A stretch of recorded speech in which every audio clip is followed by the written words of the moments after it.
For our A2 coursework, we used a range of media technologies to help aid our research and produce our final product. While researching, we used a website called SurveyMonkey to quickly create a questionnaire that was easy to read and fill out.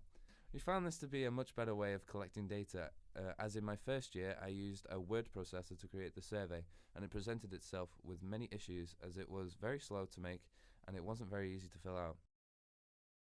I also used a storyboard maker to help plan our shortlist.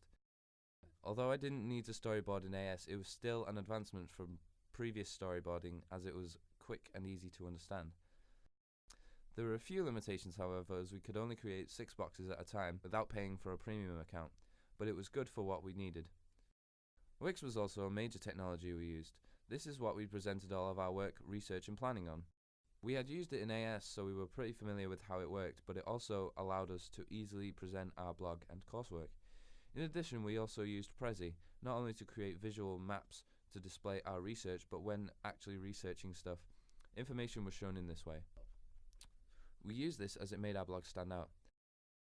Facebook was also a major part to play, as it was the sole way our group communicated with each other and our artist, bar in person. In the actual production of our documentary, we used a combination of a Nikon D7000 DSLR and a digital video camera. We used a 50mm 1.4 lens on the Nikon, which meant we could get a really shallow depth of field, which made our shots look very professional. We also used a shotgun microphone on the DSLR, but we ended up using the onboard microphone on the video camera as it was much better quality. We also used a few LED lights, but we didn't use them a lot as natural light was needed to meet the tropes of a music documentary. To edit our footage, we used Adobe Premiere, which was super easy to use, and it had the incredible useful feature of multicam editing.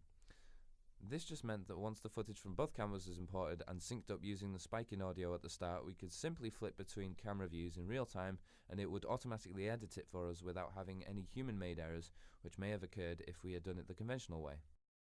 I also used Adobe After Effects to create the animated logos and name tags. I simply used a number of keyframes and changed the position when I needed to. I then was able to import the file into Premiere without even exporting it, as they were already linked. Photoshop was used to produce our ancillary products. We had all used this in AS, so we knew what we were doing, but we all learnt a few things along the way.